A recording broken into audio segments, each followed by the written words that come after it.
પાડગોળ વાળી ભગવતી વાણવટી ડોસલાની આ વાત કરવાની છે. વાત લખી છે સૌરાષ્ટ્ર ગુજરાતના જાણીતા કવિ નટુદાન બારોટે. કવિએ ઘણી માહિતી મેળવી અને ખૂબ જ મહેનતના અંતે આ વાતને બહુ રૂઢી રીતે કવિએ શણગારી છે. અને સર્વા ભક્તિની અદભુત તાકાત છે મિત્રો. 9 લાખ લોબડિયારીઓ જ્યાં જ્યાં સ્મરણ કરો ને ત્યાં તમારી વાર કરવા માટે આવે છે. ગરવી ગુજરાત એમાંય ખેડા જિલ્લો અને ગામ પંખીના માળા જેવું પાડગોળ કરીને રૂપાળું ગામ,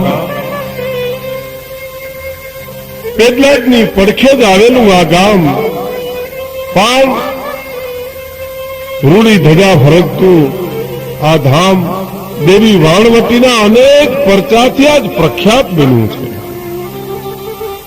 અને વિચાર કરજો મિત્રો, આ તો દેવીએ દરિયાને દોડી અને પોતાના ભક્તોને, નાવિકોને, ખારવાઓને દરિયા પાર કર્યા છે. બહુ વિચાર કરો મિત્રો, તો સંસાર સાગર છે અને એમાં આપણા વાણ છે, આપણા પરિવાર છે.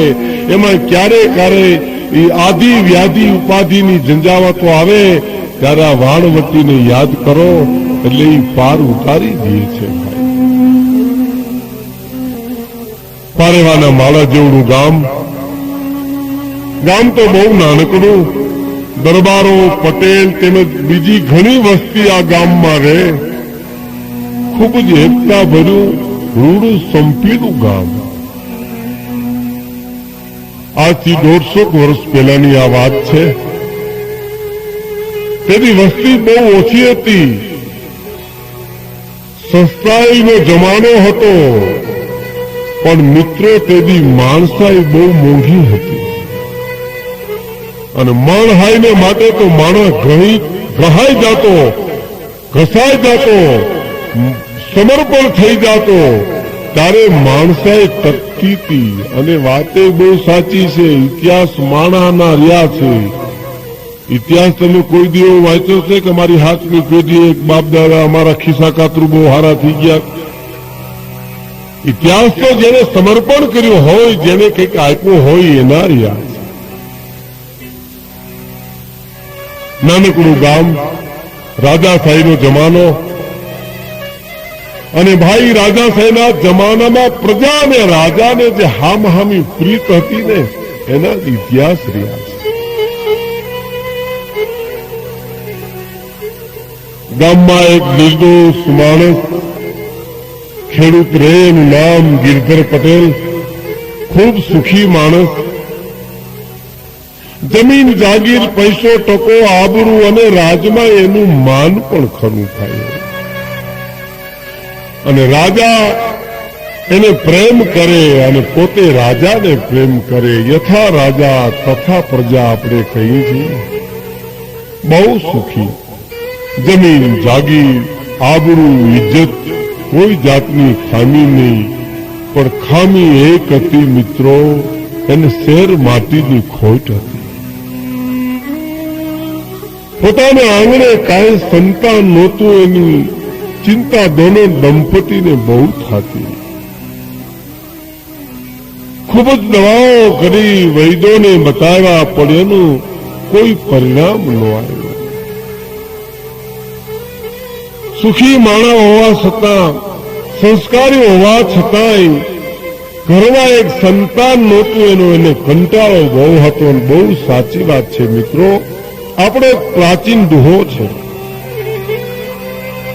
કે હાથે પોતી હે મુનિ અને ગલે 51 હાથ, પણ જેન ઘેરે નહીં પારણું એનું એને જો અવતાર. પણ જેને આંગણ નહીં પારણું, અરે રે એનો એ જો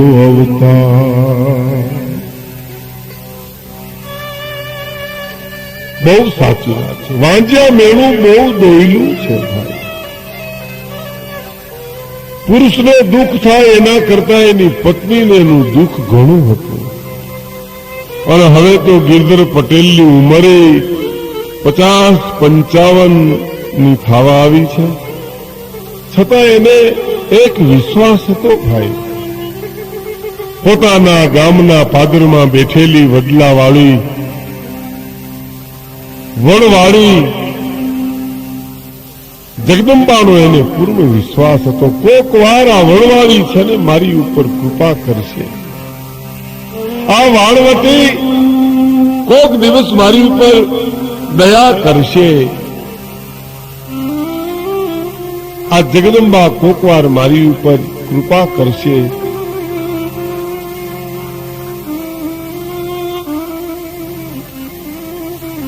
મારી આશા પૂરી કરશે. સવાર સાંજ બરાબરી વડવાળી માના થાનકે જાય, દેવળે જાય, દર્શન કરે, ધૂપ દીવો આરતી પૂજા અર્ચન કરે. પણ એકવાર પોતે પોતાની પત્નીને એટલું કીધું કે હાગલું, પોતાની પત્ની બહુ પવિત્ર શ્રદ્ધાવાન, પણ આજી નિરાશ થઈ ગઈ હતી. આજે ને એમ કહેવાય છે કે વિશ્વાસ ઉડી ગયો હતો. એટલે ગિરધર પટેલે એટલું કીધું, હાગલું, આપણે બે માણસ આજ તો માતાજીના દર્શન કરવા જાય તો એની પત્ની ના પાડે છે. ના પટેલ, મારી ઈચ્છા નથી. હવે માતાજીના દર્શન કરવા હોય તો તમે કરી આવો, પણ હવે તો મને હાવ સાચું કહું ને તો વિશ્વાસ ઉડી ગયો છે. કોઈ દેવતા ઉપર, કોઈ દેવી ઉપર હવે મને વિશ્વાસ નથી રહ્યો.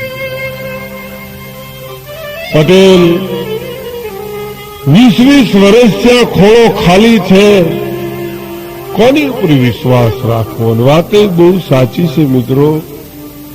એક સમય એવો આવે પરાકાષ્ઠાનો વિશ્વાસ ઉડી જાય ભાઈઓ, ધીરજ ખૂટી જાય.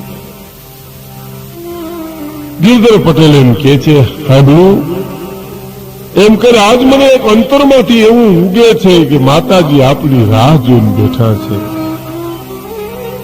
વડવાળી આપણી રાહ જોઈને બેઠી છે, હાલને આપણે જઈએ. હું તને એકવાર કહું, હવે હું તને કોઈ દી નહીં કહું, એકવાર મારી હારે હાલો. ભગવતી આપણી રાહ જોઈને બેઠી હોય એવું મને લાગે છે. આજ મારી સાથે હાલો. તમે આગ્રહ કર્યો. દોનો દંપતી હાલતા થયા, દર્શન કરવા આવ્યા. પણ બેયની આંખમાંથી દાળ દાળ દાળ દાળ દાળ આહુડા વયા જાય છે.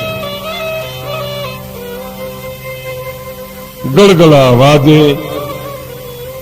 પટેલ બોલ્યા, માં, એ માં, આજ મને તું જવાબ દે.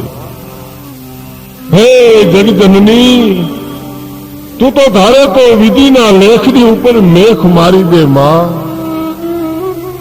હું આ છેલ્લી વાર તારી પાસે આવ્યો છું. હવે હું તને મોઢું નહીં બતાવું.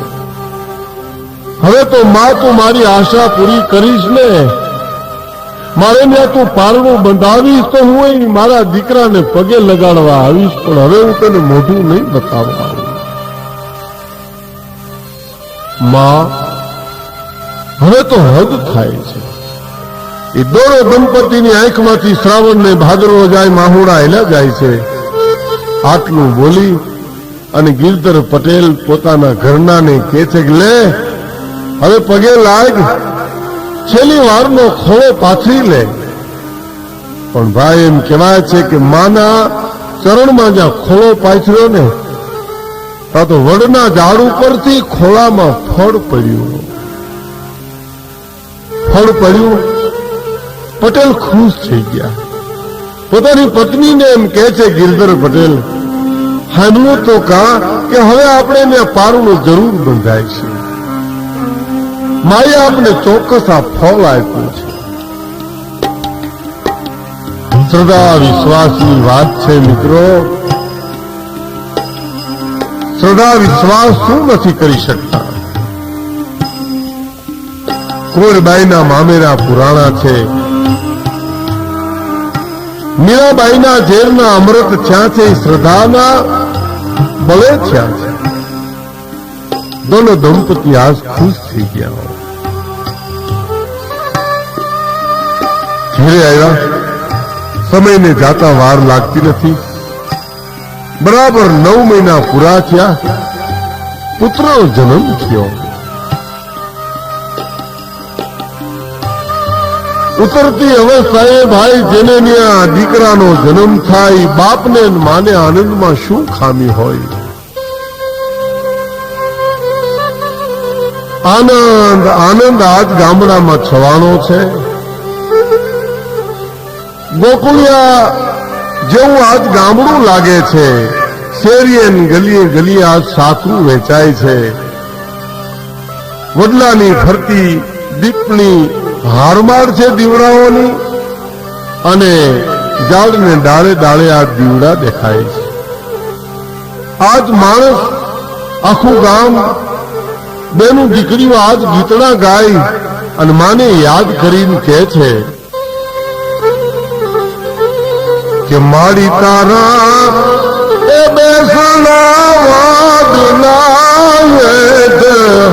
કે દાળ દાળ દીવા બળે મારી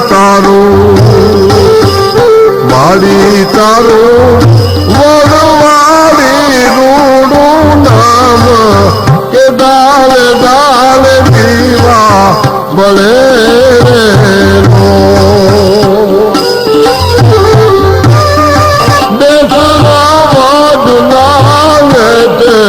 કે દાળ દાળ દીવા બળે.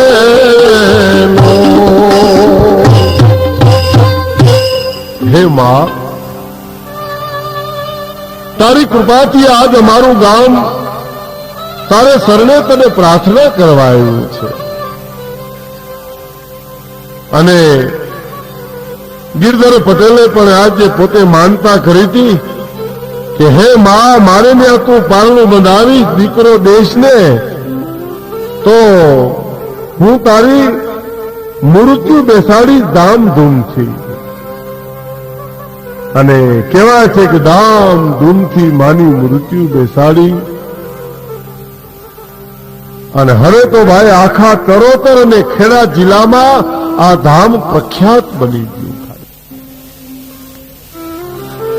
ડગલે ને પગલે માણસ જયારે મુસીબતમાં મુકાય ને ત્યારે માનું સ્મરણ કરે એટલે મા એને તરત રસ્તો બતાવે છે. ભાઈઓ, જગદંબાનો મહિમા અપાર છે. વડવાળી માના મહિમાનું વર્ણન કોણ કરી શકે ભાઈ? અને પોતાને ન્યા દીકરો જન્મો, એનું નામ લલુભાઈ રાખ્યું છે. દીકરો દેવ જેવો. અને હવે તો પટેલ પણ ઉંમર લાયક થયા છે, વૃદ્ધ અવસ્થા આવી ગઈ છે. પોતાના દીકરા લલુભાઈને બહુ સંસ્કારી કન્યા સાથે લગ્ન કર્યા. અને પછી તો દોનો દંપતી માવતરની સેવા કરે છે અને વડવાળી જગદંબાની પણ સેવા કરે છે. કુદરતનો નિયમ છે, માણસને એકવાર તો મૃત્યુને શરણ ખાવું પડે છે. નહીં તો સ્વર્ગથી સોયામણું અમારે માનવને મૃતલોક. હવે 2-3 વાતું દોયલી, એક જરા મરણને વિયોગ. સ્વર્ગથી સોયામણું અમારે માનવને મૃતલોક. લલુભાઈ અને પોતાના પત્ની માતા પિતાનું અવસાન થયા પછી અવિરત મા વડવાળીની પૂજા સેવા અર્ચન કરે છે. પણ એકવાર એવું બન્યું, લલુભાઈને માતાજી સપનામાં આવીને એમ કહે છે કે બેટા, કઈ તકલીફ તો નથી ને?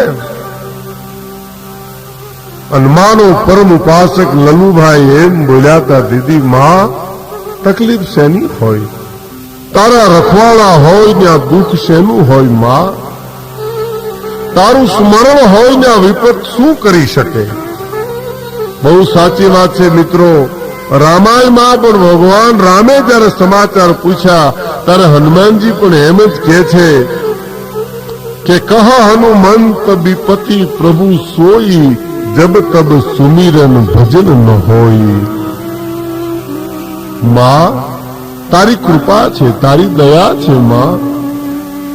અને માતાજી એટલું બોલ્યા હતા, બેટા બેટા હવે વડલો જૂનો થયો છે, હવે મારું નામ વડવાડી નથી, હવે હું તને પ્રમાણ આપું છું, એ ઉપરથી તું મારું નામ પાડજે, હું તારી ઉપર પ્રસન્ન છું બેટા. આટલું કીધું તા તો એમ કહેવાય છે કે લલુભાઈ તો આભો બની ગયો. પણ થોડી વારમાં તો સ્વપ્નમાં એક વિશાળ દરિયો દેખાણો. દરિયાની માલિપા તોફાન ઉપડ્યું, ઝંઝાવાત ઉપડી. લલુભાઈ તો સ્વપ્નની માલિપા એમ કહેવાય છે કે થર થર થર થર મિનો ધ્રુજવા. પણ તા તો સમુદ્રની માલિપા એક વાણ વયું આવે છે. વાણની બાજુમાં એક દેવી જગદંબા ઉભી છે. દેવીનું સ્વરૂપ દેખાણું અને નાવિકોએ તો પછી જે બોલાવી વાણવટી માતનો જય જય જયકાર થઈ ગયો. અને એમ કહેવાય છે કે આંખ ઉઘડી ગઈ. માતાજી પરચો આપ્યો, પોતાનું નામ પાડવાનું પ્રમાણ આપ્યું, નિશાની આપી. પછી તો લલુભાઈ આખા ગામના માણસોને ભેળા કરીને વાત કરી અને ગામના લોકોએ વાતને સ્વીકારી લીધી. પછી તો એમ કહેવાય છે કે ગામના ઝાડવા અને ઝાડવાને પાંદડે પાંદડે દીવા દેખાણા. 100 ભુવાન ભેળા કર્યા. તારે એક નાની દીકરી નાની બાળાના પંજમાં માં રમવા આવ્યા, વાણવટી રમવા આવ્યા. અને કહેવાય છે કે એ નાની બાળાએ તેથી વાણવટીના રૂપમાં એટલું કીધું તું કે તમારા ધારેલા કામ હું પૂરા કરીશ. મારું શરણ લેજો, મારી ભક્તિ કરજો, મારું નામ સ્મરણ કરશો ને તો હું તમારા તમામ કાર્ય પૂરા કરીશ અને હું તમારી વારે ચડીશ. પછી તો કહેવાય છે કે વાણવટી માનો જય જયકાર થઈ ગયો. અને પછી તો ભાઈ બહુ સાચી વાત છે, જગદંબાનું ડગલે પગલે સ્મરણ કરતા માં ભગવતી એના ભક્તોનું ધ્યાન રાખે છે. અને જ્યાં જ્યાં દેવીઓ પ્રગટ થઈ છે, જ્યાં જ્યાં જગદંબાઓએ અવતાર ધારણ કર્યા છે, ત્યાં ત્યાં એને આવા પ્રમાણો આપ્યા છે. અને એ આપેલા પ્રમાણો જ ભારતની ધરતીમાં પૂજાય છે. પણ ભાઈ વાત તો સાચી ઈ છે, સાચી શ્રદ્ધા અને સાચી ભક્તિ હોવી જોઈએ, પછી અંધશ્રદ્ધા ન હોવી જોઈએ. અંધશ્રદ્ધા હોય ને કોઈ દી જગદંબા હોય નહીં, માતાજી હોય નહીં, પરમાત્મા હોય નહીં, દેવતાઓ ન હોય, ત્યાં તો ખાલી દંભ હોય. અંધશ્રદ્ધામાં દંભ હોય, શ્રદ્ધામાં દેવતા હોય, જગદંબા હોય. અને કહેવાય છે કે મારી વાણવટીના રૂપે પાડગોળ ગામના પાદરમાં વડલા હેઠે બેઠા છે. ચારે તરફ પછી તો માતાજીના પરચાનો કોઈ પાર નથી, પ્રાગટ્યની વાતો થાય છે. એવામાં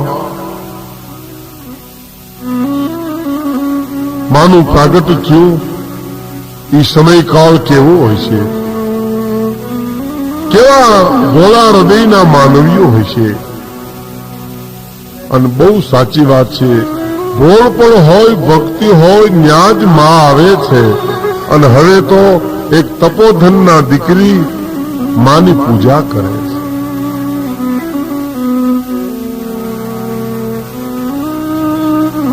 એવી દેવી પૂજા કરે તન મન ધનને અર્પણ કરીને, આરતી પૂજા અર્ચન સ્તુતિ એમ કહેવાય છે કે એ દીકરી તપોધનના દીકરીના ગળાની માલિપા સ્તુતિ વેતી થાય, પ્રાર્થના વેતી થાય, નામ સ્મરણ વેતું થાય, ત્યાં તો એમ કહેવાય છે કે વાતાવરણ આખું ગાજવા માંડે થાય.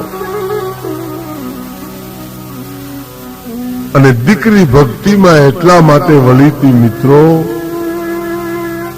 આપણે ત્યાં એ વખતમાં બહુ નાની વયમાં લગ્ન થઈ જતા.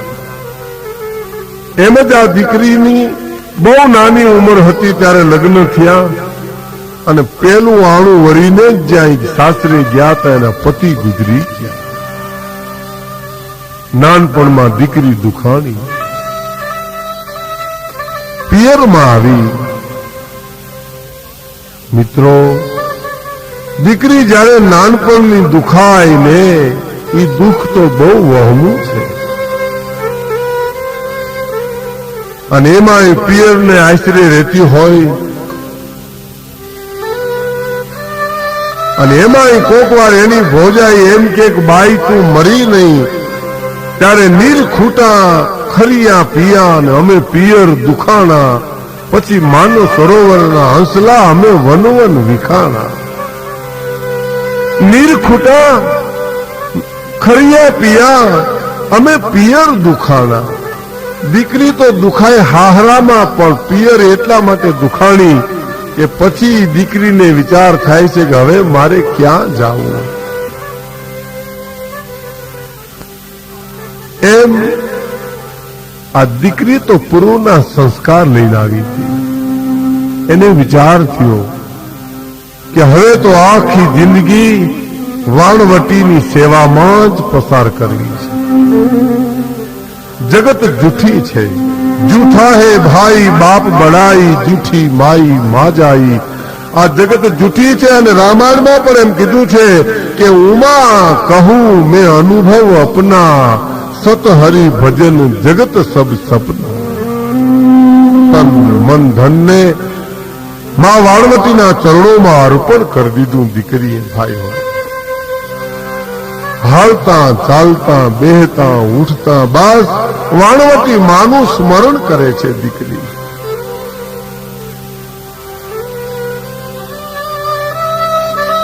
એમ કહેવાય છે કે અડગ વ્રતથી એવી સેવા સ્વીકારી લીધી કે 24 કલાક ભક્તિમાં જ દીકરી મસ્ત રહે છે. અને બહુ સાચી વાત છે, કાંઈક પામવા માટે માણસે કાંઈક ખર્ચવું જોઈએ. આપણે એમ કહીએ ને કે ખર્ચી આખી જિંદગી ખર્ચી નાખી, વેડફી નાખી છે એ દુઃખ છે, પણ ખર્ચી નાખી ને એ લાભ છે. ખર્ચવું છે ને એનો બહુ લાભ છે. અને કંઈક પણ પામવા માટે માણસે કાંઈક ખર્ચવું જોઈએ. અને કહેવાય છે કે આ દીકરી આખી જિંદગી માના ચરણોમાં ખર્ચી નાખી, એમ કયો તો ચાલે. હવે તો ગઢપણ આવ્યું અને બીમારી આવી. ગઢપણ દોયલું છે, એમાંય બીમારી આવે એટલે વધારે દોયલું થાય. પણ એક વાત ધ્યાનમાં રાખજો મિત્રો, ગમે એવું ગઢપણ આવે, ગમે એવી બીમારી આવે હોય તો ગઢપણ કે બીમારી કઈ નડતા નથી. નડે છે કોને? જેની પાસે હરિસ્મરણ ન હોય, જેની પાસે ભગવતીનું સ્મરણ ન હોય, એને તો ગઢપણે નડે, પછી એને તો બીમારી નડે. એનો તો બેવડો માર થાય ભાઈ. પણ આને ગઢપણ આવ્યું પણ નડતું નથી, બીમારી આવી પણ નડતી નથી. કારણ કે અહોરનિશ વાણવતીના ચરણોમાં સમર્પણ કર્યું છે. શ્વાસે શ્વાસ માં માં માં થતું હોય, રોમે રોમ એનું સ્મરણ થતું હોય.